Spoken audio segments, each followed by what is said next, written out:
We are part of the Fired Up Sports Network of shows. Please check out other Fired Up Sports Network podcasts like the P-Lot Pod, Water Cooler Talk, Bell Smashers, Philly Sports Love and Pain, Drunk on Broad, Beer Battered Sports, and the Fired Up Sports Show, which are available on all major podcasting hosting sites and social media. Also, check out Mark Ramos' Roundup on firedupsports.com, which breaks down the happenings going on with all your favorite local teams.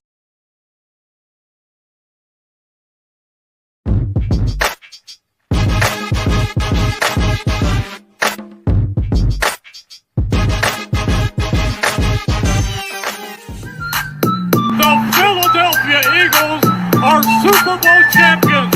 Eagles! Swinging a miss, struck him out. The Philadelphia Phillies are 2008 World Champions of Baseball. Ladies and gentlemen, the Flyers are going to win the Stanley Cup. The Flyers win the Stanley Cup. For the lead. Yes! Iverson, wow, what a fake off Daniels as he broke his ankles and got all the way to the cup.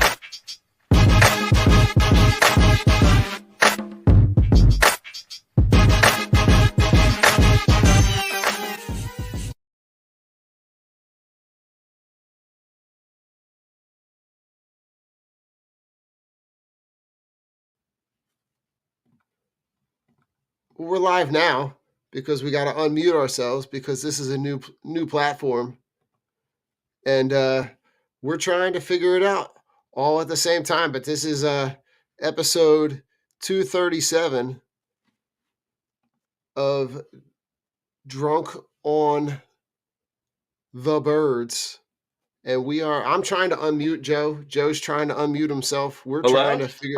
There's Joe. Oh, hello. Joe, welcome to our new exploration into this new streaming service. We're on EV Mux, which is a new streaming platform because StreamYard decided to, I don't know, jack up the prices. So listen, we got to make Joe. Just like some of our guys on the Eagles, some of us got to make business decisions, and this is just where we're at. We're just making business decisions, but we're in here talking birds. Hey. Listen, Joe, got to give a little shout out to our one of our sponsors that's been really active on social media lately. Philly Drinkers. They got some really cool. They got some cool merch, some cool stickers. They got some cool stuff going on. So if you head over to their website, use the code DrunkOnBroad15, and you'll get a little discount. Little money goes to help us out. Little money goes to them. Well, most of the money goes to them, but you know how it is. But Joe, we finally have some good stuff to talk about. The birds are on taking care of business, and it's the first game of the year, Joe, that I can probably tell you that we felt pretty good about. Yeah, I mean, it was, anytime you play New York and they're struggling, it's a beautiful thing. I was working that day. I had brought a group up to tailgate up there, and it was just a sea of green. I was all decked out in my Eagle garb. My whole bus was decked out in their Eagle garb. It was. I gotta tell you, Joe, the chain was amazing. Courtesy of my boss. I shout out to my boss for that. That was he came through in the clutch because I was trying to, searching online and searching all the stores for to get one for myself, but he came through. But yeah, I mean, it was great. I mean, they knew it was coming. They knew it was going to be the Saquon Barkley World Tour, and we took a big old shit on them last week. So it was a great day. Yeah, I mean, listen, when there's a lot of conversation about the last two games and how good they've looked, right? The defenses looked better in the last two games compared to where they were at the beginning of the season, right? But there's it's the Browns and the Giants, and I think what I'm trying to look at is the fact that you're taking care of teams that you're supposed to take care of, and you're taking care of them how you should take care of them, right? The game against the Browns is ugly, but you still win. Right. The game against the Giants, you go in there and you take care of business. Dominate. They have you have dominated. You have 2 consecutive games where you haven't let up your defense hasn't let up a touchdown. They do give up the touchdown on special teams, but you kind of held 2 offenses that are completely anemic to no touchdowns. And when you hold teams to no touchdowns, you're going to put yourself in position to win games. And I think that's where that to me is kind of where I'm landing after this game, right? You got another game with Jalen Hurts with no turnovers. Yeah, huge. Which is huge, right? Not just a game where he doesn't throw an interception, but he's not turning the ball over. And I think from everything that I'm hearing, when you look at the way that he approached it looks like the way that he approached the bye week was really with some specific intent to kind of realize the offensive weapons that he has around him and realize that he doesn't have to do a whole lot other than to get the guys balls in space. The only thing that's concerning me, Joe, is that the basically being allergic to the middle of the field. When you look at hit like they're everything is from the hash to the sideline, and you're basically eliminating an entire section of the field. And I think at some point you're going to have to, you're going to have to dial into that part of the playbook, whether it's putting A.J. Brown in the slot and running plays for him across the middle, whether that's, at this point you're talking about Grant Calcaterra, but when Dallas Goedert gets healthy and when he gets back, really utilizing those weapons in the middle of the field, I feel like that could open up a whole completely different section of the playbook. Yeah, absolutely. It's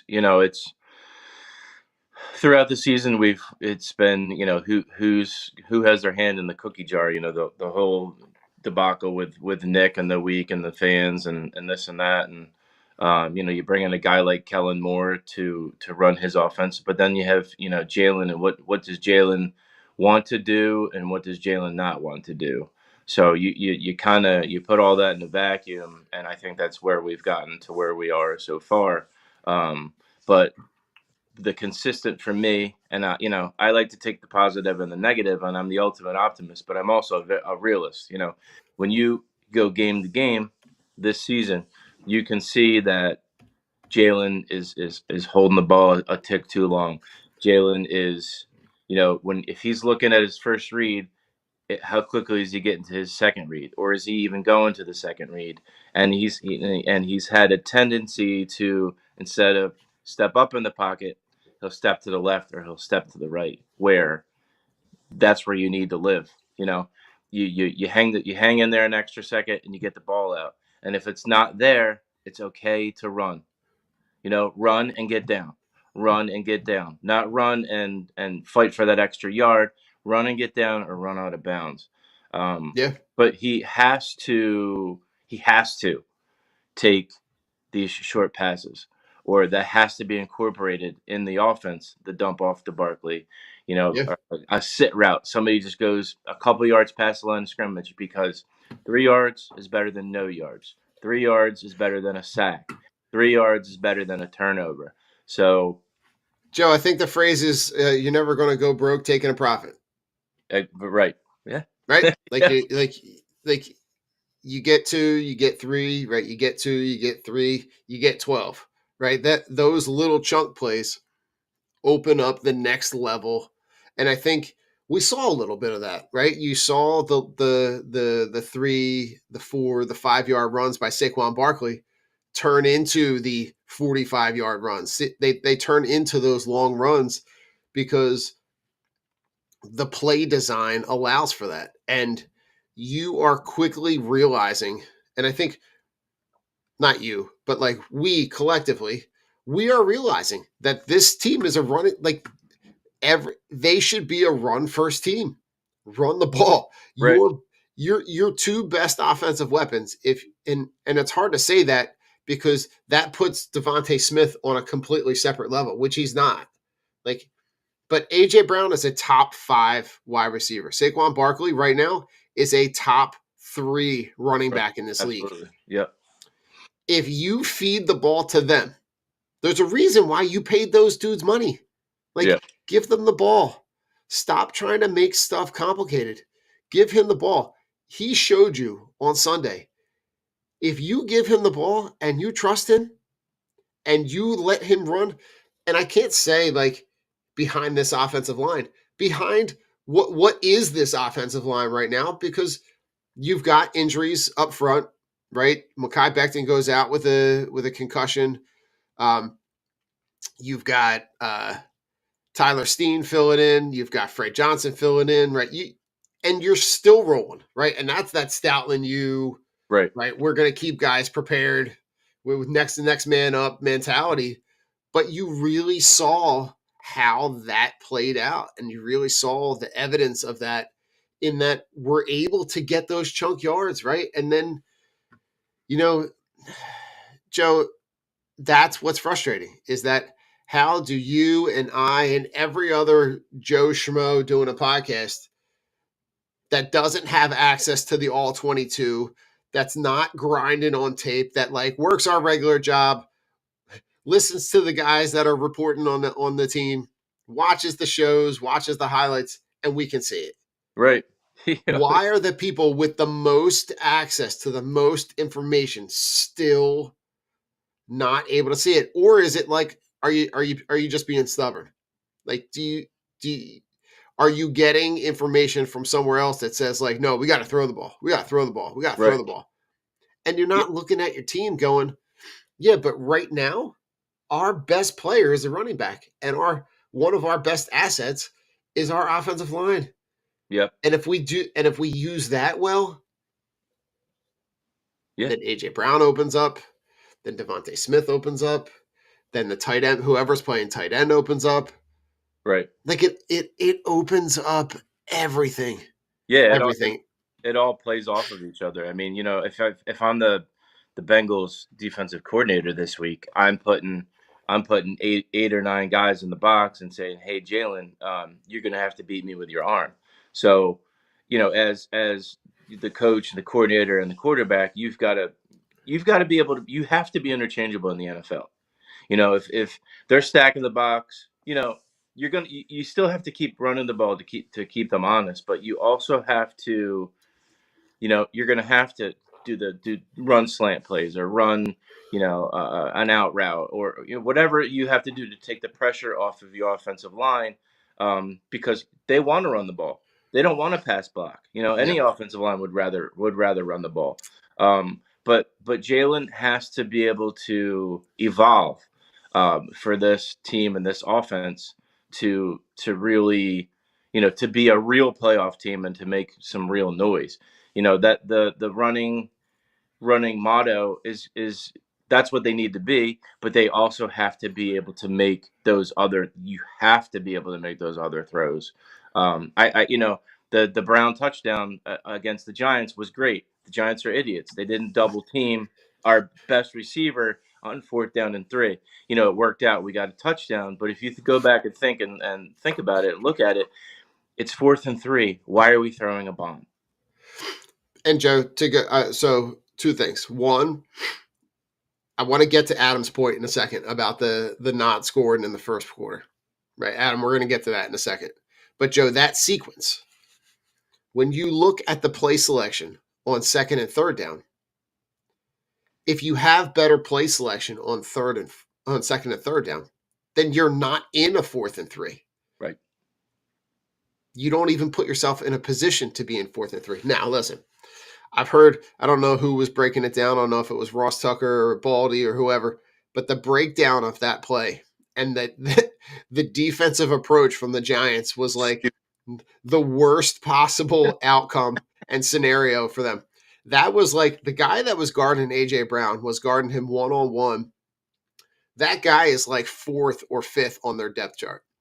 Yeah. And you put him out there solo with no help over top. There was no safety help. He was literally one-on-one on 4th down, like from the 40-yard, like from the, right around the 40-yard line. Like, where did you think they were going to go? Like when, I think, Joe, you or I could line up, walk out of our seat, walk under center, line up and go, Oh, I'm gonna throw the ball to him. Like when I see AJ Brown lined up against, right. like when I see him lined up against the fourth or fifth corner solo with no help over top, AJ Brown's getting the ball Absolutely. 11 days out of 10. Like Yeah. it's just wild.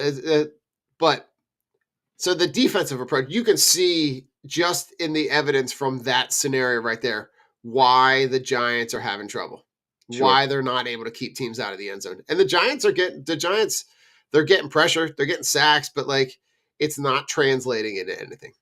No, because their quarterback is not good.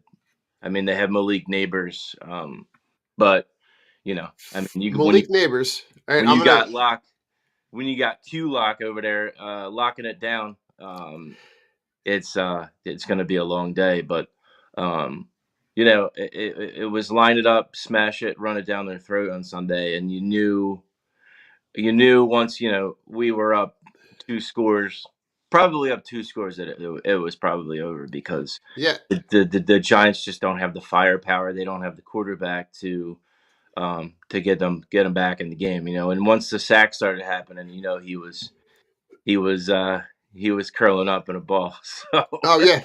Oh, it was absolutely. Yeah, and I think like we're kind of jumping all around here.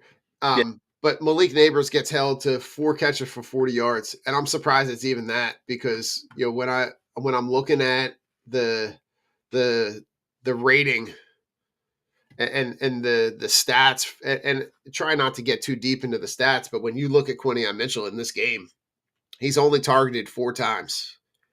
In those four targets, he only allows 2 catches for 15 yards. Like the caption on the picture is Malik Neighbors was in prison today. yeah, Like he really was. he really does, like he's as advertised, if not better. Absolutely. He's The way that he is your lockdown corner. mhm. He's a guy that you absolutely hit on, and I think we're seeing now coming out of this bye week we're seeing what they saw in Cooper DeJean too. And I think Sure. Cooper DeJean's got a home in the slot. And I'm just looking at Quinnion Mitchell with the 27, and it's got I'm looking at his jersey and thinking about Malcolm Jenkins, and then Sure. thinking about Cooper DeJean, because that's how I see them utilizing Cooper DeJean. I feel like he's best utilized in that slot where he can be really versatile and come off the edge. Mobile, yep. You saw him be able to get pressure, which is, again, if I'm Cooper DeJean, I'm feeding Cooper DeJean Malcolm Jenkins highlights from All day, every day, yeah. all day long. Like you're just gonna, like as you're like in the cafeteria eating breakfast, slap an iPad on front, right? Give him the just you isolate his search engine to only Malcolm Jenkins highlights. Like it's he is doing exactly what you need to do, and you really, like, we were kind of unsure coming out, like what are we going to see because of the injury early in training camp, but you're really seeing those 2 guys really solidify why they got picked. Joe, talk to me about the offense. We're literally just jumping all over the place. I know, but it's just we get excited, Don. We just Yeah, get I mean, listen, we it's just want to just talk. We just want to talk about everything. Yeah, it's the sports offense. ADD, Joe. The, When you it's combine good though. sports with ADD, it's Oh, like it's just like it's a cornucopia of excitement. Go Birds. exactly. Go Birds. Talk to me about the talk to me about this offense in the first quarter, because this to me is all stuff that can be corrected during the week. Right. This I is think all planning. the problem with it is, from my own personal opinion, is I don't know if Jalen can, or I don't know if Jalen wants to run all the stuff that Kellen wants to run. Okay. Because we know wherever Kellen went, Kellen was with Dallas, and Kellen was with the Chargers. You saw what he ran there, and the concepts and the routes and this, misdirection and motion. Where is that stuff? Where is that stuff? Especially on these, the first 15 scripted plays are supposed to be stuff that's going to catch the defense off guard. You're thinking outside the box. What do they think that not being conservative, being a little bit of aggressive and trying to push the limit with the plays that you're running. So I think Jalen is getting in the way of that. I think Jalen is getting in the way of that because there's no as a quarterback. I don't understand why you wouldn't want to do 1-2-3 ball out or 1-2-3-4 ball out. Like there's got to be a screen to Barkley, screen to Brown, screen to Calcaterra. Get these guys. I mean, these guys are just getting out. Just get these guys out and blocking. A slant to Smith or a slant to Brown, or making it look like you're going to run that play, making it look like you're going to run a slant, and then send somebody deep. But making these guys, you don't just have Smith and Brown on the outside. Move these guys to the slot where they're going to go up against the third best defender. Put Brown in the slot. Put Smith in the slot. Put Barkley in the slot. There's got to Anybody. be way more creativity in the beginning of the game. But it's Joe, it's a Joe, battle. look at this route tree. This is the route tree from Sunday from AJ Brown. Yeah. Not a single route that he ran on Sunday. Yeah. Crossed the hash. It not a looks single one. Looks like Nick Sirianni's offense. If he started and look at where he's positioned when he starts. Every one is between the hash and the sideline. Yep. And not a single one crosses over to the other. If you and I'm trying to pull it up as we're sitting here, but like not a single one is able to get when you get not a single one crosses the hash. Like that's a problem. This is what we're talking about. Yep. All that motion, all that crossing pattern, and I'm trying to find the Keenan Allen his route tree from the same route tree, and it's literally it could not be more polar opposite. It's literally like it looks like there's lines going all across the screen. I remember that, and it's probably double the number of where he starts and where he finishes. He's outside left. He's outside right. He's in the slot. He's crossing left from the slot. He's crossing. He's acting like he's going to go to the middle. Then he's going to go to the outside.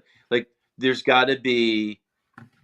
You've got to have these concepts where you're going to be like, we want the defense to be confused. We want them to not know where he's going to line up. Put him in motion, and then have him run out of the slot. Put him in motion. Have him run to the out.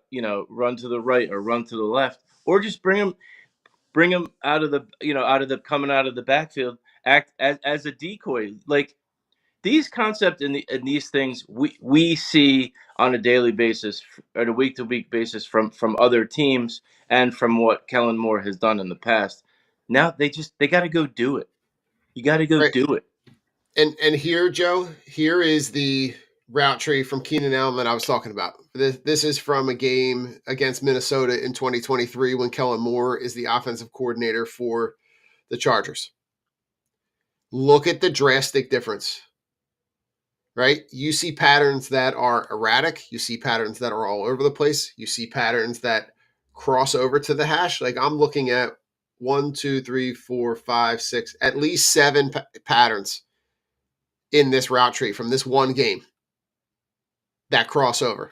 Now, like when you compare that to when you compare that to this, I'm going to try to put them side by side.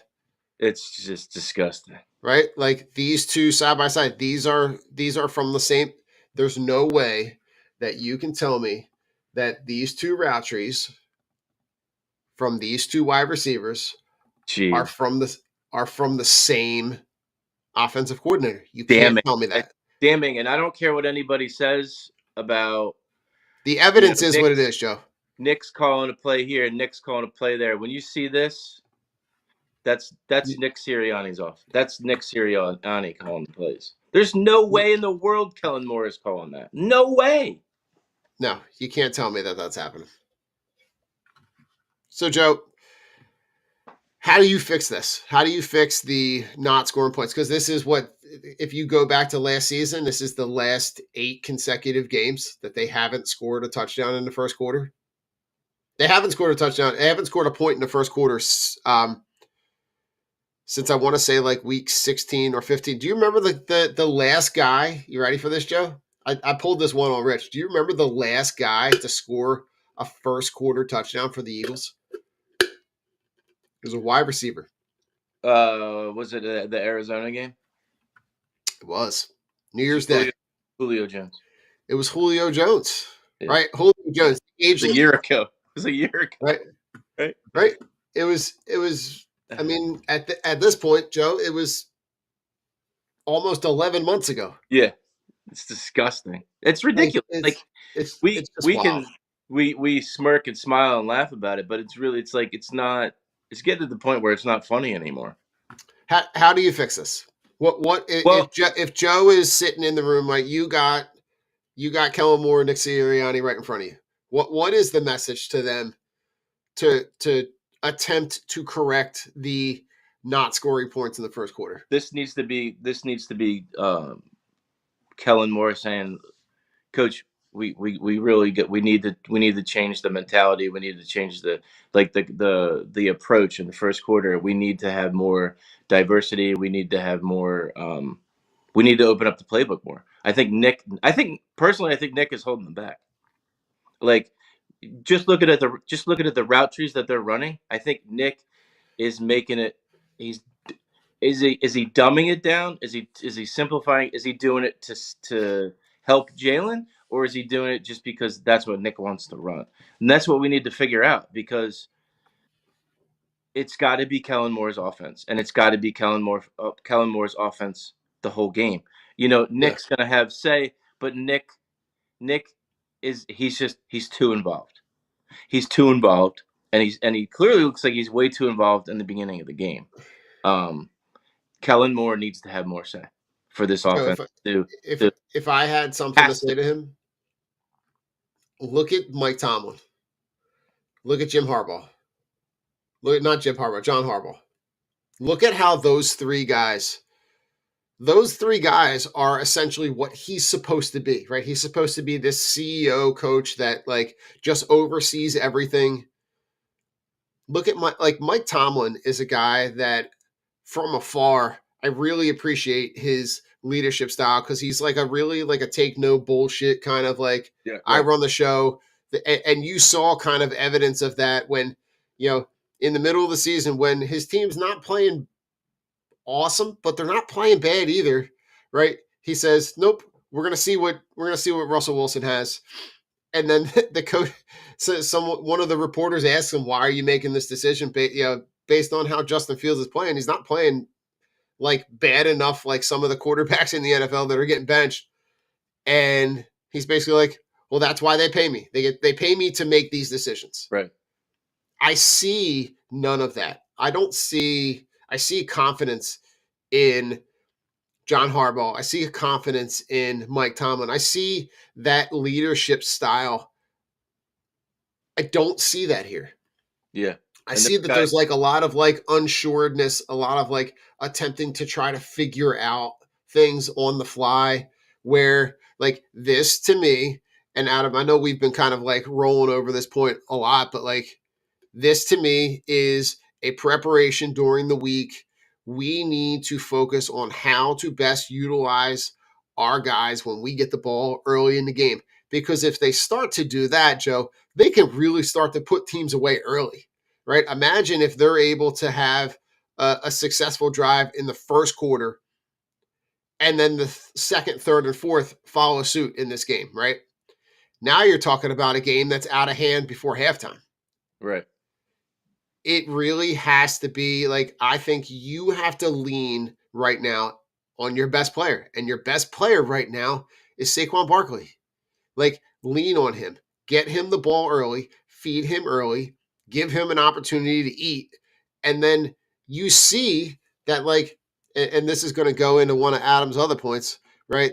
You saw the leadership from Saquon Barkley with the clip that came out where he has the opportunity. Right, he's got, just so I don't misquote the stats here, he's got 17 carries, 176 yards. He's about, what they say, Joe, he's about 15 yards away from his Something like career that. high. Right. And he has the opportunity to go back in. What a and guy.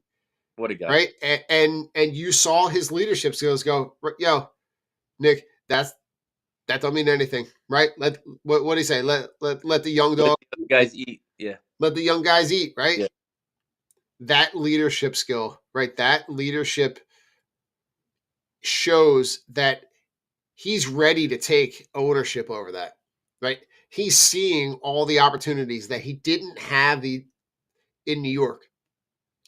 And he's seeing what he can be when he's surrounded with like superior talent. Absolutely. You have to feed him early because everybody feeds off of him. Yeah. Everybody feeds off of him. And if he's rolling, we're going to be rolling. Right.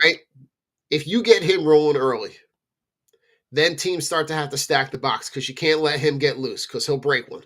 He's had what I think like 5 or 6 runs over 40 yards, something like that already. Yes. Yep. Right. You get him rolling early. Let him break one of those runs, right? Because now the other team's got to stack the box.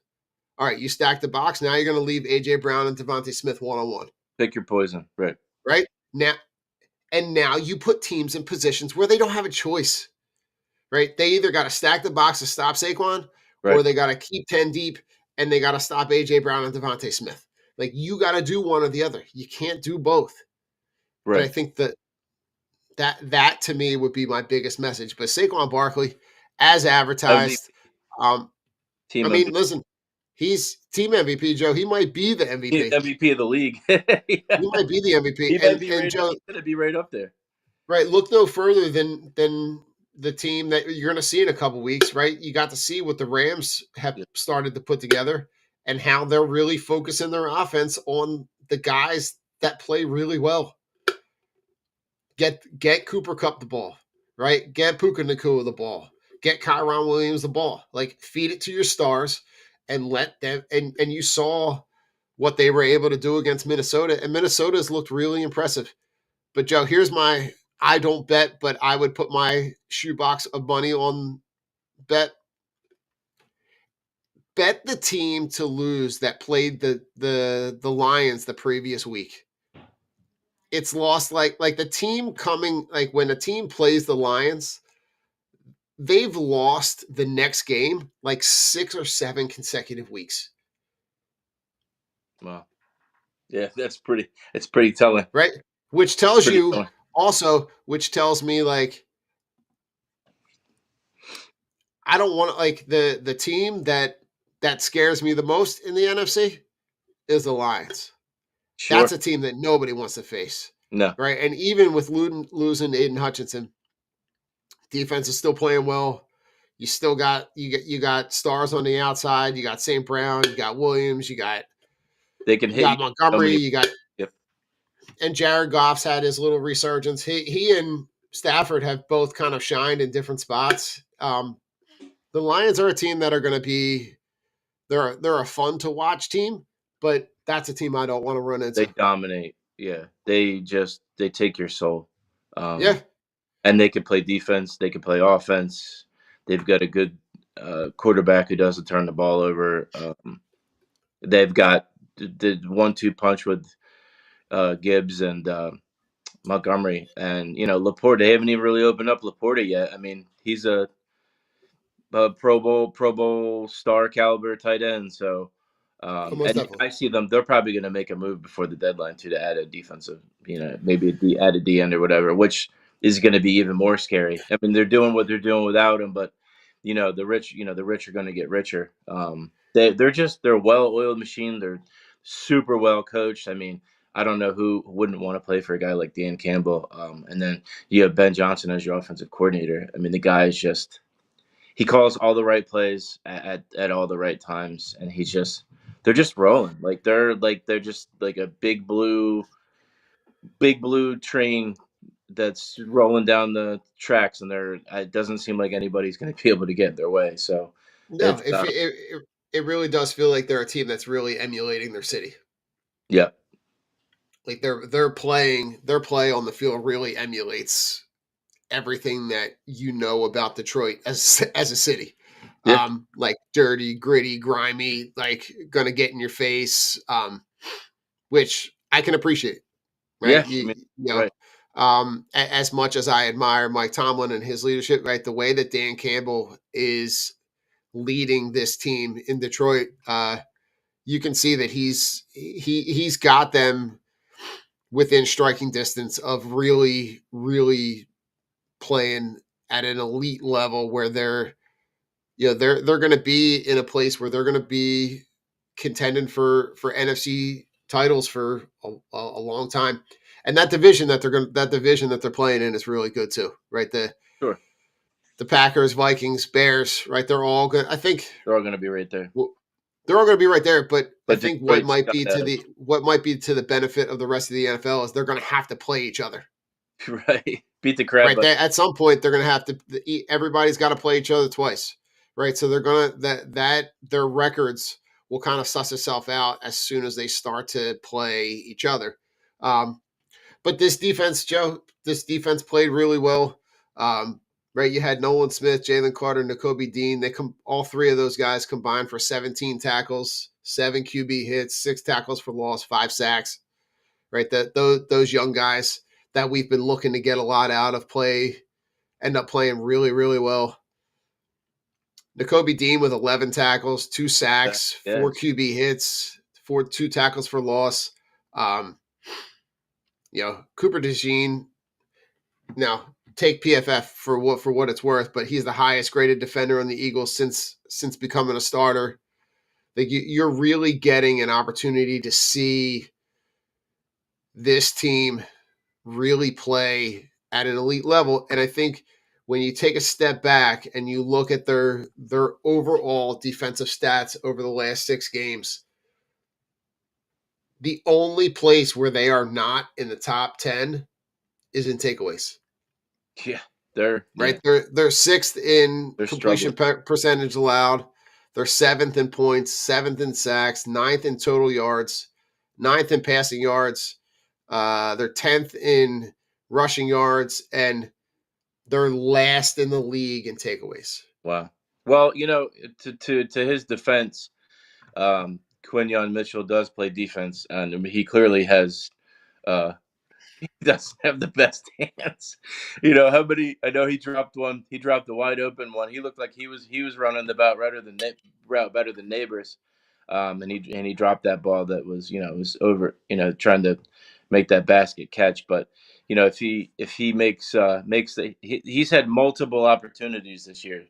He just can't get the hands together on them. But yeah, as a team as a whole, they need to. They need to like get home, get a fumble, get a pick, get a big play to turn the game around.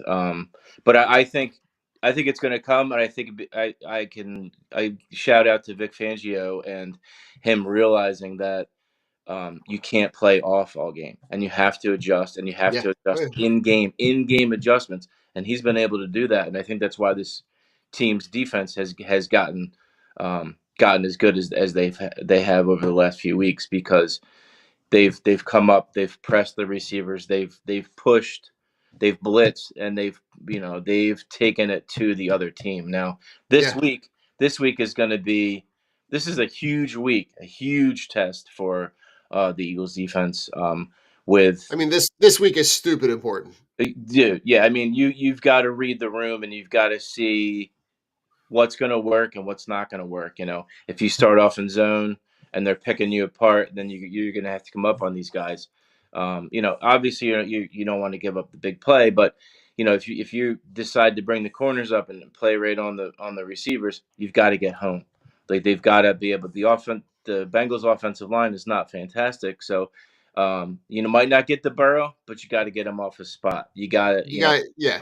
I think the pressures are going to be important. You've got to get right. You've got to get him to get the ball out quicker, throw it when he doesn't want to throw it. That's the only way you're going to beat a guy like Joe Burrow, who's having especially when he's got the weapons that he does outside. right. Right. He's having an awesome year. So, and he's a great Don't let quarterback. 3-4 record Right. Don't let it mislead fool you. anyway. They come on. They start out cold sometimes. These Bengals, and then they come on during the season. But Joe Burrow knows what he's doing. He's been to a Super Bowl, and he's got world class players around him. So you're gonna have to. You have to play smart. You have to be really smart. You got to stay in your lanes, and you've got to get some hits on him. If you're not even if you're not sacking him, you got to knock him around a little bit. And the secondary, don't be afraid of these guys. T Higgins is a little bit banged up. I'm sure he's going to play, but you've got to be like, look, we're not going anywhere. This is a monster game for Mitchell. I mean, he's probably going to be lined up with Jamar. I'm thinking probably a lot of the game, him or Slay. Joe, So. if I got to imagine, they're going to lean on their stars, right? And this kid, who's going to be playing in his 7th game, is showing you week after week after week, I can do it, right? I can line up against your best. Give me your best, and that goldfish mentality of like, something happens, on to the next play.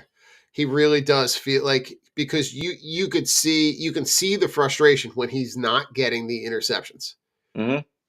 Right, when those interceptions are close, right? The one where with he's Gardner Johnson. Right, where they kind of collide and it knocks He the was ball so out. mad.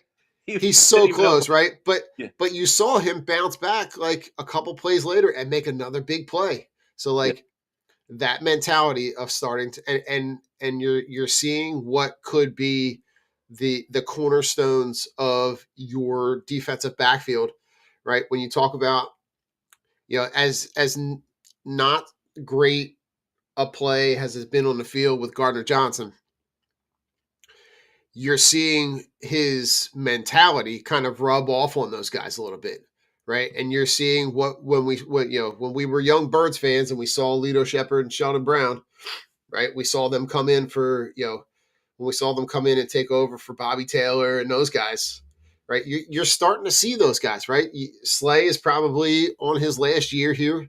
You're probably talking about those two young guys taking over, but I think you got to lean on your stars.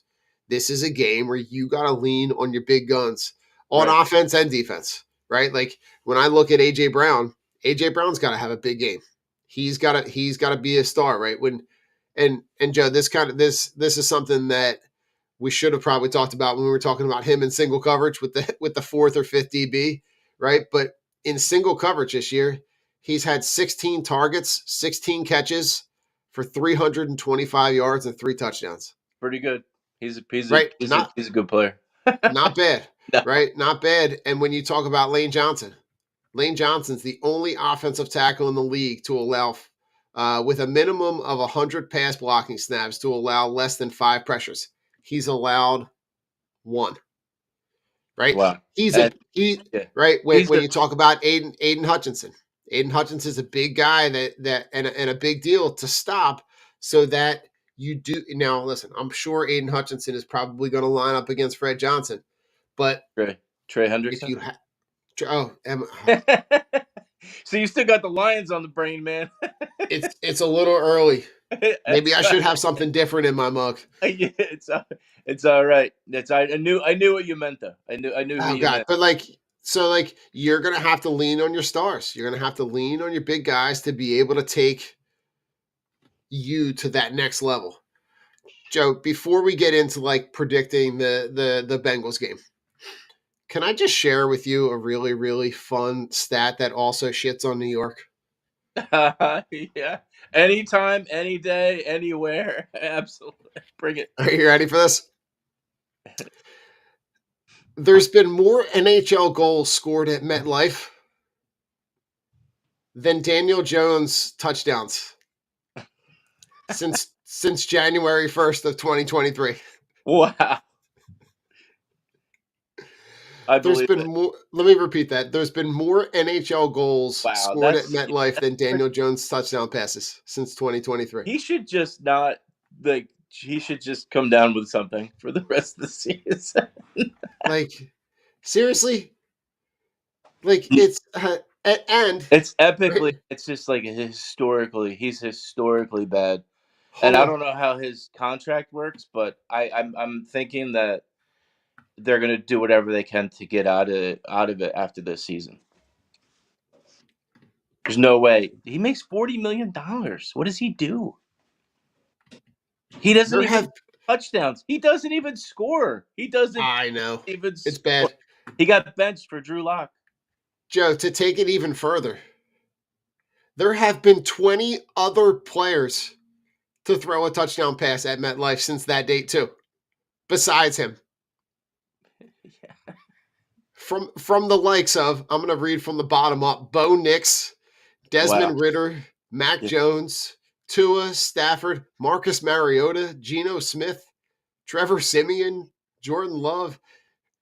I don't even know who this guy is or who he plays for, but Tim Boyle threw a touchdown. Mahomes, Jacoby Brissett, The Sam Dolphins. Darnold, I think he's the Tommy Dolphins. DeVito, Tommy Dolphins. DeVito, Tommy Cutlets, baby.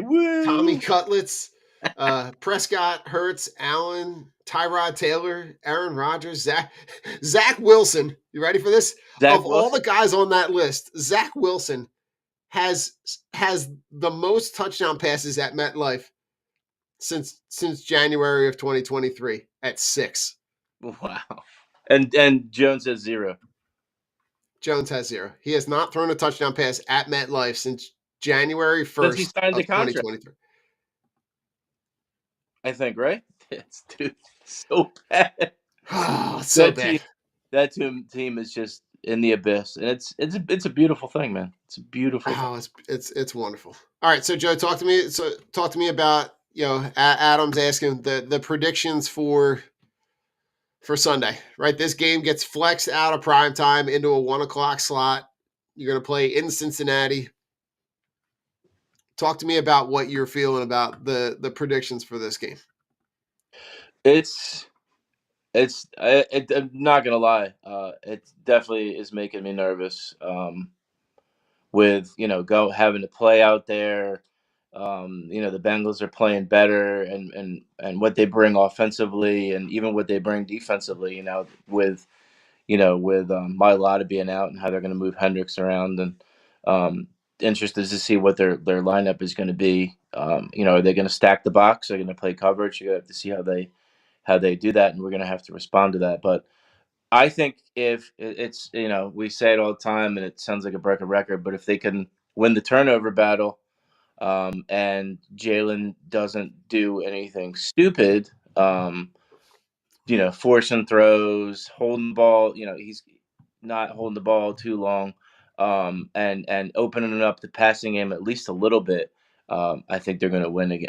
I keep going back and forth with a score in my head of it's going to be close. It's going to come down to I don't know if it's going to be whoever scores last, but I know it's going to be like very, very, very close game. I have it like 26-24 Philly. Uh, Okay. Barkley's still going to get his, but I think Jalen is going to actually use everybody tomorrow because he's going to have to. I think Calcaterra gets involved. I think Smith. I mean, Smith had a very, very quiet game last week. I think he gets back on track. I think there's even distribution tomorrow offensively, and then obviously AJ gets his too. And it would be nice to have a Jahan Dotson sighting. Um, I mean, Who?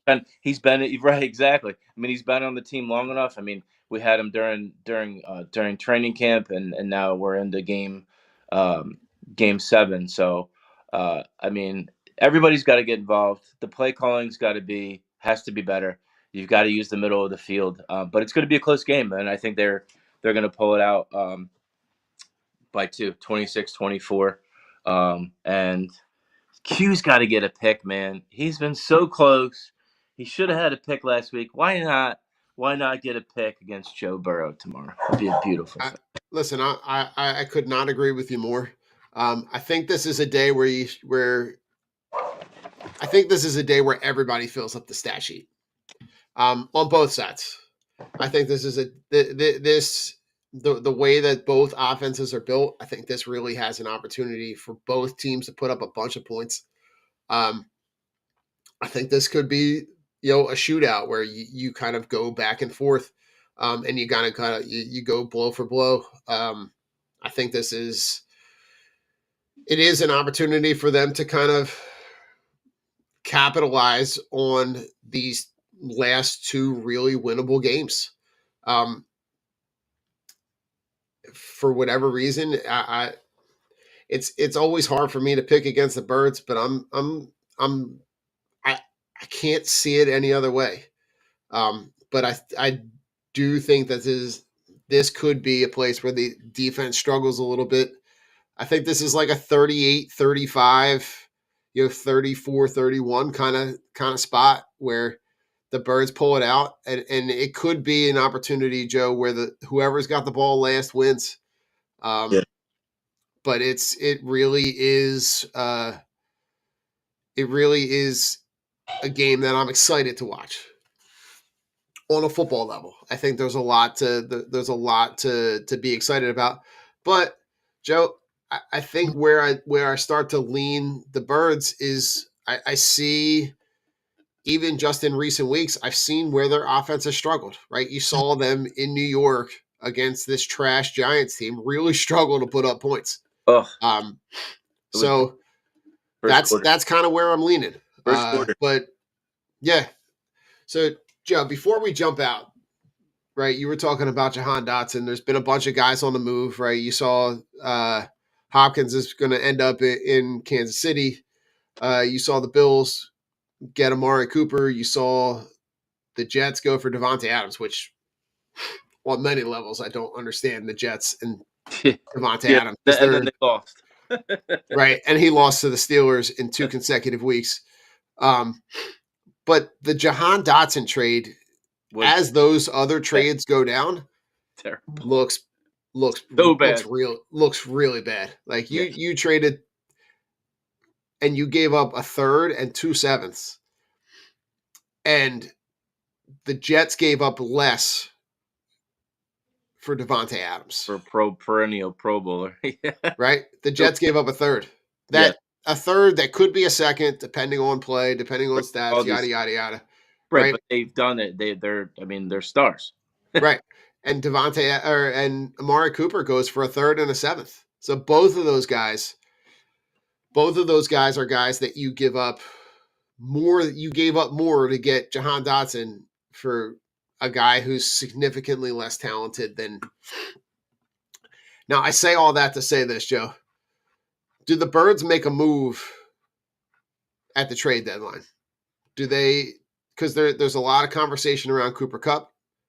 And do they bring him in as a third option? Do they cut their losses with Jahan Dotson and, make a move there?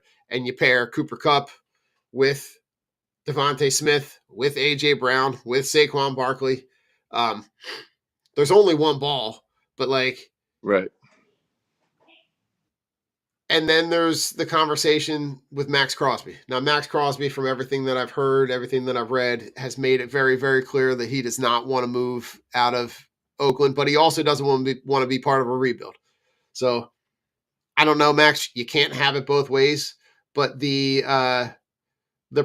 proposed trade for, and this was it Diana Rossini maybe, where she had she put together this potential trade package. Now, not based on anything, but that trade package is pretty significant, right? It's a 2025 first, fourth, and fifth, plus a 2026 sixth. He's worth it. I would do it.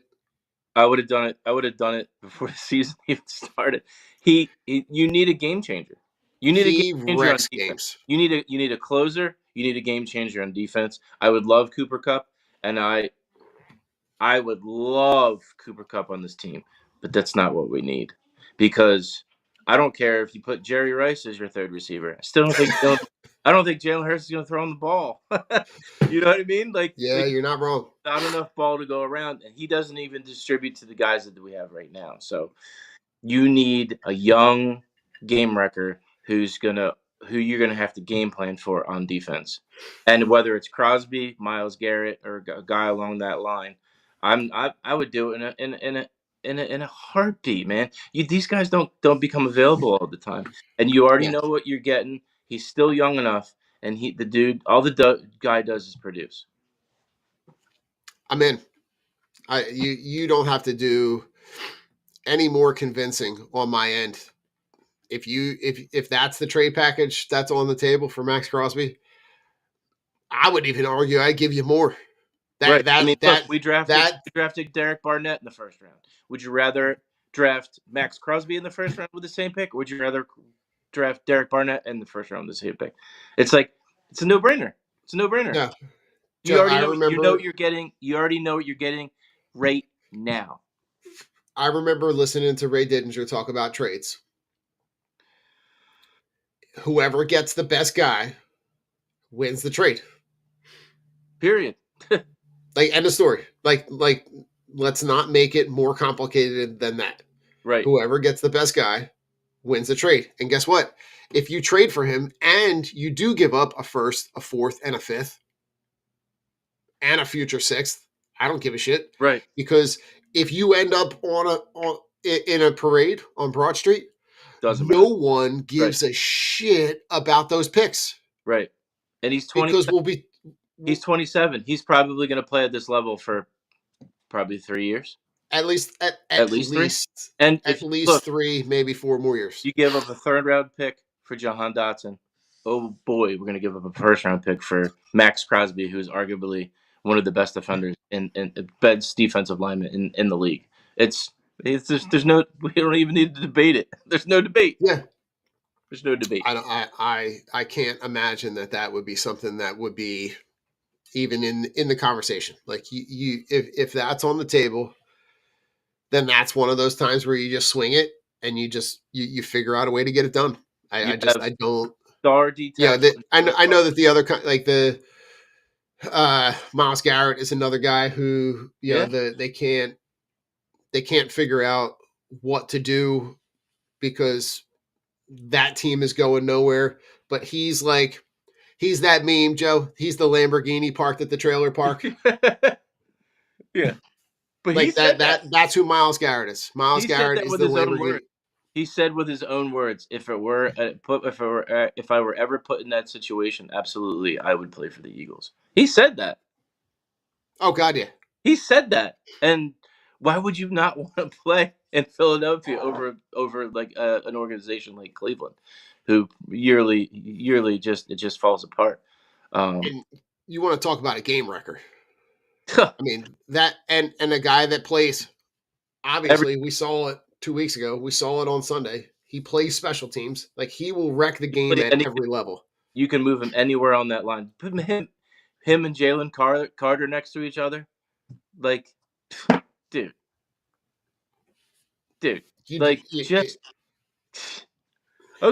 Who are you gonna double team? You gonna double team Jalen? You gonna double team? Okay, you double team Carter. Myles Garrett 1-on-1. Forget it. Right. Forget it. Yeah. That one player changes the trajectory of how teams have to prepare, and you don't give the other team an opportunity to breathe. No, he can win you a game. It's a close game. He gets a big sack. He gets a forced fumble. He pushes the offensive lineman into the quarterback. The play gets blown up. That's the guy you want when you're trying to be a playoff team, or you're trying to win a playoff game, or you're trying to win a Super Bowl. You need a game changer, game wrecker, a closer on defense. Yeah. All right, Joe. Final thoughts. Final thoughts. Love on your animals, guys. Love on your animals. Just if you have them, just enjoy them. As much as you can on a day-to-day basis. Buy them treats. Take them through the drive-through at the McDonald's. Get them a kids meal. I love it. Not that we do that, Don. We do not. Joe, never, Joe. No, just just for all the animal people out there, just realize that they are a man's best friend, and realize how much they enjoy every single day because they don't understand the concept of past today. They're always happy to see you in the morning, in the afternoon, at night. It doesn't matter, and it doesn't matter what's going on. For them, everything is great. Everything is great. Everything is happy. Everything is just this is just the greatest. This is the greatest day. And then it's like Groundhog Day to them. Every day is the same for them. Of happiness to see their brothers and sisters, or happiness to see their owners and whoever lives in that house. Yep. And people that come over and visit, friends, family, whatever it may be. But just realize how lucky they are and how lucky you are to have them be part of your life. Couldn't say it any better, Joe. And it's ironic because my final thought is also an animal themed story. I don't know how much you saw about this. The story of this gentleman that rescues he's driving on the street, I think in Florida, finds this bald eagle on the side of the road, and is able to one, rescue it, two, gets it into his car, lets the bald eagle is riding shotgun. He's petting the bald eagle. The bald eagle it's got an injured wing, and in the process, if you get a chance to go watch the video, you know what I'm gonna name you? Here you go. You ready? Saquon Barkley. Saquon Barkley. He names the bald eagle Saquon Barkley. On his way to drop it off now at the end of the video. We're gonna get you where you needed to go. And he's like, "This is wild shit. I can't believe I'm actually petting a bald eagle." Yeah, because that thing would be jacking him up. Right? You would think, right? Can't believe I'm petting a fucking bald eagle. Right? I can't believe I'm petting a fucking bald eagle. But like imagine that. Like and also thinking about the opportunity, right? You get the opportunity to have that experience with another living thing, right? Yeah. And care for another living thing, and show, right? You can obviously see, right? There's an injury on the beak. It ends up getting it to the rescue. Has the opportunity to be able to get it to a place where it needs to be. Shout out to this dude, Ryan, who is I don't know where Sunset Coast Parkway is. Sounds like it might be in Florida, but like you're saying, Joe, the opportunity to love on your animals and be able to get them, doesn't matter if they're wild animals, doesn't matter if they are your own pets. Given the opportunity to spread that love to other human things, other living things, man. It doesn't get any better than that. That's what it's all about. No, it doesn't. And it really is. It really is. So, Joe, on the way out, go Birds. Go Birds.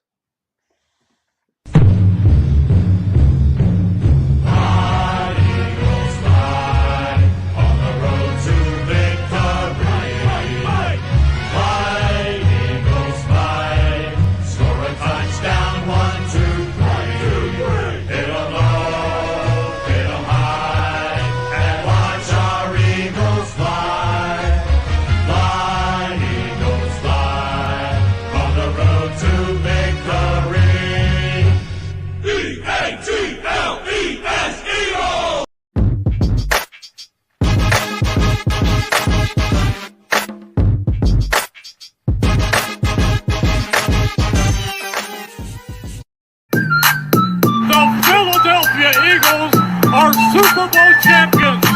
E-A-T-L-E-S